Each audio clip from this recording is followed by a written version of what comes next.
Halo-halo mga kapets, at ngayon ay isang araw na naman ng ating biyahe papuntang Palawan. At ito na nga po guys, ready na tayo at kasama natin ating anak. Ang sweet naman ng aming Giannis. Napakasarap ng kanyang kiss. Tayo ng aking mga kapamilya, si Ate Lisa. At nagpaalam na tayo paalis sa kanila. At ito guys, naglalakad na po tayo papunta ng kanto at makikita natin ang covered court ng Barangay Malinaw. Ayan guys, nandito na tayo sa Arco at mag-iintay na tayo ng van papunta ng Calapan City Pier. At guys, ayan, ang daming dumadaan. Napakaganda ng panahon, napakainit. At nandito na po tayo sa van. Tayo ituloy-tuloy na biyahe. At ayan guys, nakita natin ang ATI Mimaropa. Diyan po yung office namin sa ATI Mimaropa. At syempre marami rin pong establishment dito. Nandyan po ang Dunkin Donut. Ayan guys. At meron din po tayong Toyota Calapan City. Ayan guys. Dire-diretso ang biyahe natin papuntang Calapan Pier. At ngayon guys, nandito na po tayo sa May 5. Ayan guys. Bumaba na po ang mga kasamang kong pasahero papunta sa kanyang iba't ibang lugar. At ito guys, ang flying school ni Paring Imoy. Shout out kay Paring Imoy. Ang paboritong school ni Paring Imoy. Ayan guys, ang sentrong pangkabataan. Diyan po sana kami maglalaro ng basketball guys nung nakaraang liga. Kaso na lot guys. Ayan. At siyempre meron din po tayong provincial hospital po. Napakagandang provincial hospital dito sa Oriental Mindoro. Ayan guys. At makikita din po natin ang City Hall dito sa Calapan City. Ayan po, dire-diretso po ang biyahe natin. Napakaganda na po ng Oriental Mindoro. Andyan din po ang McDonald's. Ayan guys. Napakaganda ng McDonald's. Napakasarap din po ng kanilang chicken dyan. At makikita din po natin ang Centro Mall dito sa Calapan City, Oriental Mindoro. Ayan guys, ang Centro Mall, ang pasyalan at puntahan ng mga tao dito sa Oriental Mindoro. At syempre, ang Jollibee, bida ang saya. Ayan guys, ang Unitap. Kung gusto nyo pong bumili ng mga gamit sa bahay, meron din po dyan sa Unitap. At dire-diretso din po ang ating biyahe papuntang Calapan City Pier. Napakaraming mall na rin po dito sa Oriental Mindoro. Nandiyan din po ang City Mall. Ayan guys, ang City Mall. Nakikita po natin ang City Mall. At dire-diretso po tayo papuntang Calapan City. Nakita din po natin na ang Port of Calapan. So guys, ayan na po ang passengers drop area. At dali-dali po tayong pumupunta papunta sa loob ng terminal. Napakaganda po ng terminal na ng Calapan City. And guys, dadaan po tayo sa scanner para ma-secure po ang safety ng bawat isa. Ayan, nandyan po din ang pagbabayad natin ng terminal ticket na 30 pesos. Dire-diretso na rin po tayo sa pagkuha ng ticket. Sasakay po tayo sa Ocean Jet sa ganap na alas 9:20 ng umaga. At ayan, ang fare po ay 600 pesos. Magdala lang po tayo ng ID at 600 pesos. Siyempre, secure din po natin ang ating seat number. Naka-request naman tayo kay ate. Doon daw tayo sa may dulo, sa tabi ng bintana para tayo makapag-video guys. At ayan na nga, 40A ang ating number. At nung ako'y dumating, ayan po guys, kakunti pa po ang tao. Pero makalipas ang ilang minuto, tiyaran, nandyan na rin po si Kimi. Kanina po wala dyan. So, binati ko po si Kim at tinanong ko si Sir Norbing kung dumating na. At ayan po, dumadami na po ang mga tao dito sa Calapan City Pier. At ito na nga si Sir Norbing. Dire-diretso na po siya sa pagkuha ng kanyang ticket sa Ocean Jet din. At tinawag na nga po kami para sumakay ng barko sa Ocean Jet. At ayan, kailangan pong i-present ang terminal ticket at yung ating ticket ng barko sa Ocean Jet. At ayan, pumila na po tayo at pinupunit na po ng mga staff ang Ocean Jet at ng Port ang mga ticket. At yan po guys, naglakad na kami ni Kimi papunta sa barkong Ocean Jet. Ayun po, natanaw po natin ang Ocean Jet. At ayan, dali-dali po tayong naglalakad papunta sa Ocean Jet. Ayan, napakarami pong tao, punong-puno po yung Ocean Jet. Ocean Jet 5 po ang ating sinakyan. Shoutout sa mga taong nanonood ngayong oras na to. Ayan guys, dito tayo sa may kabila. At ito na nga, nakita na po natin ang 40A at tayo'y umupo na. Yan po, magkakahiwalay po kami ni Sir Norbing at saka ni Kimi dahil iba't ibang oras po kaming dumating sa port.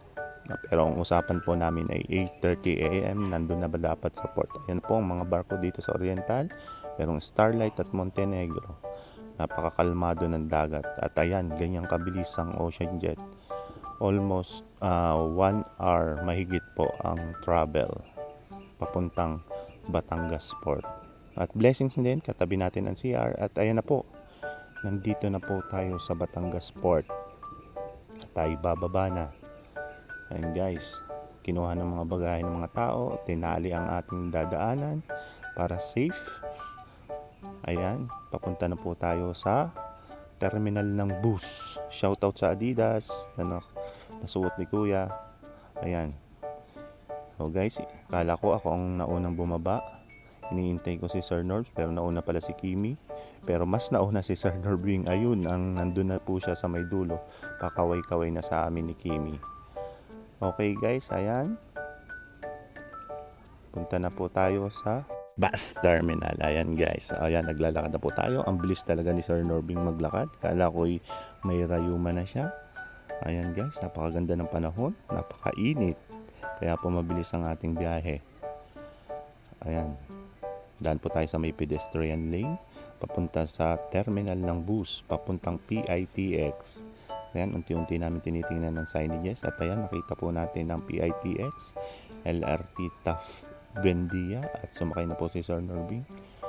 Ang fare po dyan ay 275 papuntang PITX guys. Ayan, at pupunta na po tayo sa ating upuan. Ayan, dahan-dahan at medyo madami pong tao. Umupo na si Sir Norbing at ako dito sa may dulo. Umupo. Ayan, at bumabiyahe na po tayo papuntang PITX. Napakarami rin pong pasahero, punong-puno po ang bus. Panandalian po kami tumigil dito sa kanilang terminal ng bus. At ayan, may Jollibee ng Batangas City. Ayan. So, makikita din po natin ang Toyota Batangas City. Shoutout sa taga Toyota. Ayan guys. At patuloy ang ating pagbiyahe. At sabi nga ni Bongo, mag-ingat po tayo sa biyahe, guys. Ayan, shoutout kay Senator Bongo po. Napakainit, napakaganda ng panahon.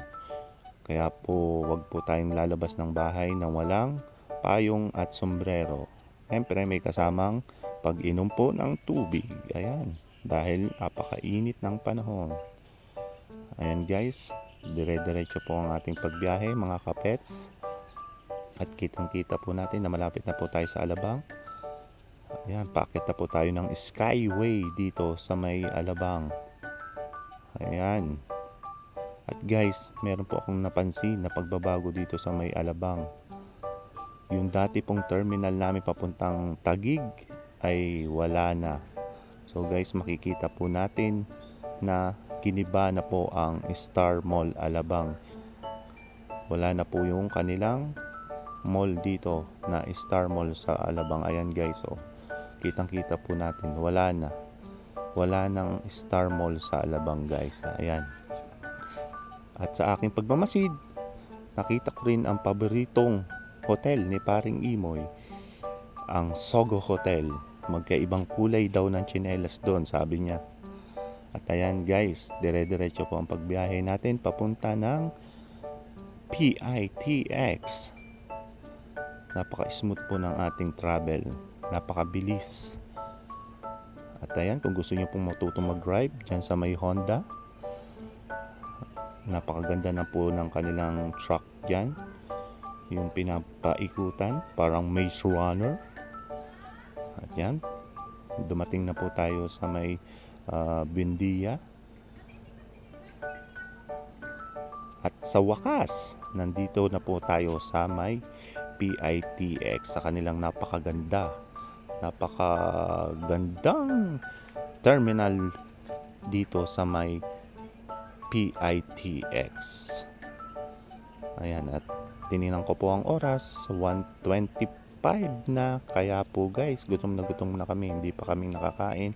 Kami ay dali-daling pumunta sa loob para po kumain. So, ayan, inspect ng guard. Sabi ng guard, bawal mag-video. Kaya hanggang dito na lang guys yung video noon. Pero doon sa loob ng Chowking, nakapag-video po tayo. Ayan, sa Chowking. At lumabas na po kami. Punta po kami sa paradahan ng taxi. At ang fare po namin going to Terminal 2 ay 200 pesos guys. Ayan. At sumakay na po kami sa sunod na taxi. So, meron pong fare na 200. Sa unahan si Kimi at dito kami ni Sir Norbing sa likod. Dahil siya po ang aming First Lady. Shoutout kay Kimi. Kay Kim Laleng Cruzat. At ayan, binahe na po kami ni Manong driver papunta ng Terminal 2. Ayan guys. Dire-diretso po ang ating pagbiyahe papuntang Terminal 2 ng airport. At ayan, gustong kuning sa akin ni Kimi ang cellphone at siya daw ang magbibideo dahil siya ay nasa unahan. Nandito na po tayo sa Terminal 2. At ayan, sasakay po tayo sa PAL, Philippine Airlines. At kunuha na po ni Kimi ang kanyang ID at ticket para may present po dito. At tinanong po namin ang staff dito sa unahan kung saan kami pwedeng mag-check-in. At itinuro niya po doon kami sa number 73. At ayan guys. Ayan po ang stop ng PAL para kami i-check-in. Wala po kaming mga bagahe na i-check-in kaya tiyak mabilis po ang aming pagbaba. At na-secure na rin po namin ang aming boarding pass. Pupunta na po kami sa papunta sa kanilang boarding gate. Ayan guys. At kami nasa loob na. Hindi ko alam na meron palang lighter doon sa bag ko kaya't nakumpiska yung lighter. Galing po kami sa paliligo sa dagat guys. At ayan, dahil kami nagutom, bumili ako ng tinapay at kinain na namin guys. Dahil ininom ko din ng tubig doon sa tumbler. Kaya guys, ilang beses tayo pumunta sa CR, sa toilet dito sa airport. At kami po ay boarding na kaya kami nakapila na sa C. So, ayan. Medyo matagal po kami. Sa C po kami nakapila. Pinalta na po yung C doon sa unahan. Ginawang ina dahil sila po ang sunod sa amin. Wala ang D. Ayan, pumasok na po tayo sa loob ng eroplano guys. Ayan. At punta na po tayo sa ating upuan sa 54B. Katabi po natin si Sir Norbing. Si Sir Norbing naman ay 54C at si Kimi ay 54H. Doon po siya sa kabilang upuan. Ayan guys. Medyo umuusok-usok dito sa loob ng eroplano. At kami po ay palipad na. Ayan guys. Unti-unti na kaming umaangat pataas. Ayan. Ayan na. Ang bilis, napakabilis. At palipad na po kami papuntang Puerto Princesa City, Palawan guys. Ayan po, umilipad na po tayo. Ayan, sarap. Kailangan nyo pong mag-headset. May complimentary meal din po dito. Meron pong pa-snack ang PAL. Meron pong cookies. Ayan guys, cookies. At meron po kayong option kung tubig o kape. Siyempre, ang pinili po natin ay tubig dahil nervous po tayo sa kape. Ayan guys. Ayan po ang complimentary ng PAL. At ayan, habang inihintay natin ang pagbaba ng mga nasa unahan, in-announce din po nila na pwede nang bumaba dito sa likuran dahil nandito po kami sa may likod. So, ayan guys, kinuha na namin ng mga gamit namin at bumaba na kami dito sa eroplano at nandito na po tayo sa Puerto Princesa City, Palawan. Inabot na po kami ng gabi dahil talagang gabi po yung aming flight, 6:05, at dumating po kami dito sa Palawan ng 7:20. Ayan guys, at naglakad na po kami papunta dun sa arrival area. Pakadami namin kasabay ng mga pasahero. Ayan, dali-dali na po kaming punta sa arrival area. Ayan na guys, naglalakad na tayo dyan guys. Ayan, baka daming pasahero. Bye pal for now. At pa-flight din po kami pabalik. Ayan na po ang arrival ng international. At nakikita po natin ang Puerto Princesa Airport. Ayan, shoutout ulit kay Kimi. Si Kimi lang po ang makikita nyo at si Sir Norbing sa aking biyahe na aking mga kasama papunta dito sa Palawan.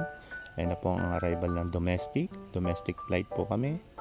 At pupunta po yung ibang mga kasabay nating pasahero sa carousel number 2. At kami naman po walang bagaheng i-check-in, kaya po kami dire-diretso na dito sa may exit. Shoutout sa Smart at sa mga gusto magpapalit ng kanilang mga dolyares. Ayan guys, nandito na ako sa may labas. Ayan, dali-dali po tayong pumunta sa may labas at iniintay po natin yung van ng Wonder. Ayan, at si Kimi. Dahil tinawagan po namin yung contact namin sa Wonder, ang sabi po ay nasa Air 1 Station 8. Nagkamali pala kami guys, hindi pala Air 1 Station 8, Era 1. Punta po kami sa Era 1 pala terminal. Doon guys pala kami pupunta, hindi sa Air 1. Kaya kami ay tinanong namin uli yung driver ng van para konfirmahin. Kaya kami guys ay naglakad palabas sa mga sasakyan dito sa labas para kami makasakay ng mas murang tricycle, dahil may nag-alok sa amin ng tricycle ay worth 350 pesos. Ayaw ni Sir Norbing sumakay, kaya pumunta kami dito sa labas para pumara ng sasakyan. At ayan guys, may taong kumausap sa amin, 350 din, tinawaran 300, magkano daw ang gusto namin.